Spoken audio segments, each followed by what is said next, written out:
Yes, we'll be back from the break. You're still watching Smart Means Business. I'm Andrew Bariji, and definitely here we bring you those very important matters in line with business. You kickstart your day, and that's quite very refreshing. Well, still on that notice, just to remind you a little bit that the markets on the Zabo platform are on, and just simple, you just there *92#, which is the code to avail with options where you will be in position to actually buy government bonds and securities for a fee of just 15,000 Ugandan shillings. Now the markets open at exactly 8:15 a.m. running all the way to 3:15 p.m. That is East African time. And this is effective Monday up to Friday, apart from the weekends and the public holidays when those markets can be accessed. But of course, despite that, you have the rest of the days to capitalize and make money. Something which I believe is quite key and instrumental when it comes to your development as an individual financially. You could be a trader or even somebody that is pursuing a career. You still need to trade government bonds and securities at that price. And still remember, on top of *292#, you have to register with your national identification number to proceed efficiently. That's why Zabo says, my money, my future. And Altex East Africa says, well, you got to do something new for yourself. Remember, it is 2023. Well, urbanization, quite a very key concept to majority of the economies that is globally. And we know for so long, we know its advantages which it associated with, and also in line with economic development. Of course, we cannot talk about urbanization and leave aside that is economic development. But of course, despite that, there have been quite lots of measures by the different governments all over the world to make sure that they can actually try to regulate these, excess urbanization due to its implications. Some could be weather and so many others. Now, on that note, I'm joined with Honorable Ekane Geoffrey. He's the Member of Parliament, Toro North, and we're going to be elaborating more about the state of urbanization, in Uganda, as we bring it to a bigger topic of urbanization and economic development. Honorable, good morning, and you're very welcome on the show. Good morning, thank you very much. Okay, now, of course, if we can actually have discuss the role of sustainable planning, urban planning to foster long-term economic growth. Taking a look at Uganda's case, for instance. Uganda, to achieve smart urbanization, we have enacted all the necessary legislation for physical planning, to empower the necessary institutions that can then enforce implementation and proper planning.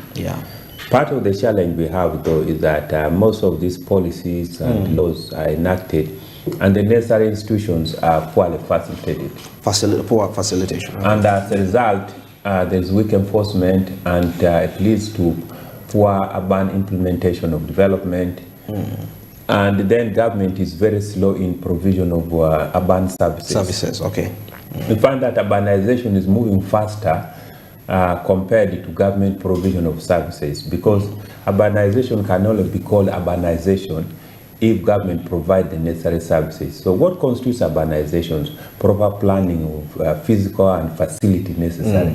The road network must be thorough to the standard acceptable. There should be water system, fire lines, there should be necessary sewage disposal, waste management, and then there should be proper planning of service facility centers.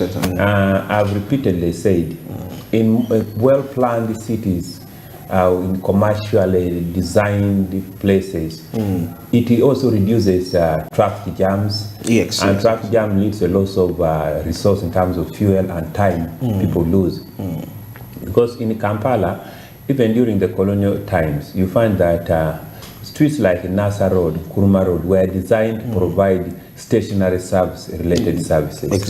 Then you find a place which is purely gazetted for food. You find places which are purely gazetted for apparel or clothing. You find places which are designed for office facilities. Exactly. But now you find that there is a kind of a mix.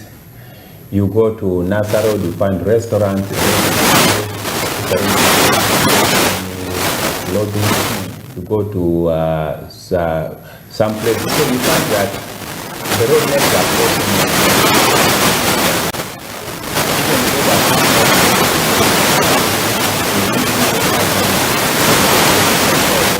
networks are very heavy.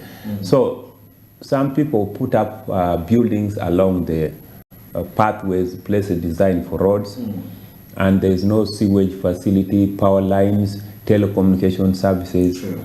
And so it lowers the value of the property, and you find that people have resource. You find that the residential facilities are not up to standard. So for Uganda and basically Africa, the cost of enforcing and implementing modern standard urbanization in the next 10 years will cost Uganda estimated, and this is studied by World Bank, IMF, and other institutions, it will cost more than half of the budget of any country every year. For example, if our budget is now 54 trillion shillings, 50% will be going for Uganda to achieve proper urbanization and development planning in terms of infrastructure. What do I mean here? If the government now wants to put a flyover like the one you are trying to see along Entebbe Road, the cost of compensation is going to be very high because you need to break some buildings. Definitely. And if you don't break the building, so you have to raise the road structure very high. Okay. And that means the cost and the cost is very high. Instead of, you see, if you go to Europe and USA, they have decided instead of putting flyovers and road highways, they just decided to widen the road. You have 12 lanes because there was proper planning, structures were not put in those places. Now, because for us we allowed structure to be put in places that designated, so you need to put flyovers and unnecessary highways. Increasing expenditure. Then if you want to put up proper telecom services in an area or sewage, you have to compensate people, break buildings and so forth. Like you see around here, government had to compensate and they are breaking several buildings. And that's going to happen in the next 10, 20 years until we have discipline. So money that would put 100 kilometers of road will only put about 20, 30 kilometers of road. And what it comes from poor planning. Because you allow people, because of politics, to put up facility. So you find that tomorrow, if you want to widen a road in Wakiso, you want to widen a road in Pigi, you see there's huge cost of compensation, exaggerated.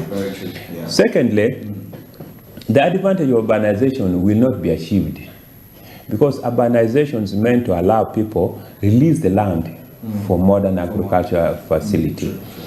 But our urbanization is what is termed as poverty-related urbanization. People are moving away from the rural area where they've been living better, decent life because of poverty. They come to town, and most of the young people are focusing on border because yes, because we are commercialized, we have monetized the economy.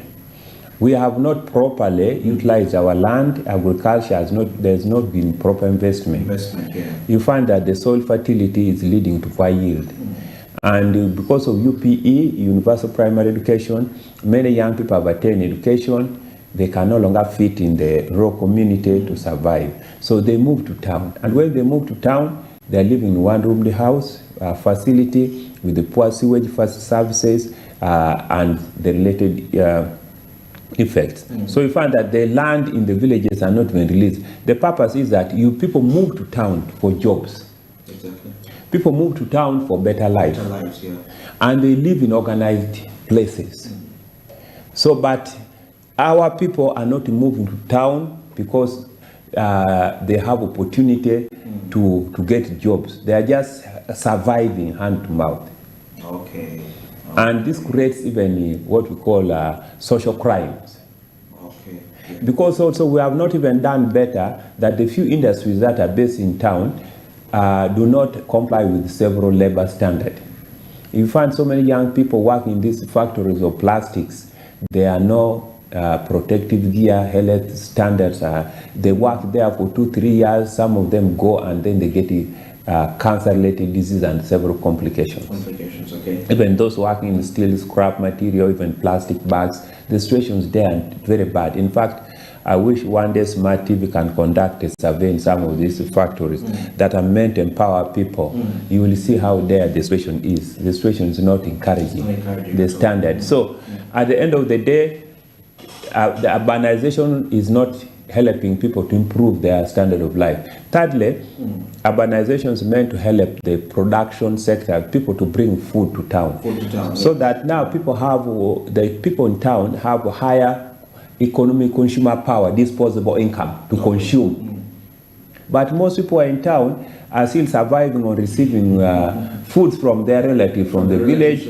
They are using charcoal, so that their disposable income is so low that they're surviving between the rural and urban centers and to result in creation of slums. And no, even to turn these slums into proper, well-organized settlement is going to be very costly. But nonetheless, there is hope. Because this is how we start. We would achieve much better if we are following our physical planning process, if government was supporting the urbanization process by providing the necessary facility and infrastructure ahead of the housing plans. Okay. You see now today you find the houses are as far as Kira, they are going to Wakiso, about in Pigi, about in Mukono. People buy land and put up structures in place, and then they create road themselves. There's no water and so forth. There's no sewage, and therefore even government loses resource. How does government lose resource? Because if the place is not organized and planned with the facility and infrastructure, even imposing ground rent, property tax becomes hard. How do you charge somebody when there is no road, when there is no power, when there is no sewage facility? They don't see the reason why we should give you the tax. Yes, urbanization would lead to organized shopping centers, malls. You know, in this area, these residential areas, we will have a shopping mall. And because of that, you find that people are putting up funny structures, and there is what we call lack of organized business space. Okay. You find that everybody is putting up a shop. A shop for selling Chinese related goods. The same, actually, it's the same. So you can move to look for a consultant in Kira or Bulindo for given services. You will not get a very good saloon, for example. But in certain cities and countries which is organized, you find that within this vicinity, this mall, you will go and find domestic things for houses only. Within this mall, you find that you will get groceries only. Groceries, yes. Within this mall, you find hardware services only. Within this mall, you find automobile facility. Here, you find electronics phones. But now everybody is putting up, and therefore, you find that the communities that are supposed to live in these same small cities and small towns are not getting the service they need. So they end up by spending time and moving to other small towns. Somebody can move from Bulindo, coming to Kira, coming to Wakiso, coming to town center, to look for something that would easily be available within that place, because government has not regulated what we call the business space. All right, we shall start from there. Now, it's exactly 25 minutes past 9, and I'm still with Honorable Kennedy Geoffrey, who's the Member of Parliament in Ladysmith North, and we're discussing matters to do with urbanization and economic development. Well, at this point in time, we're going to get a short break, and we shall be returning. Yeah, of course, we shall proceed from this very point onwards. Yeah, as we shall be coming from the break.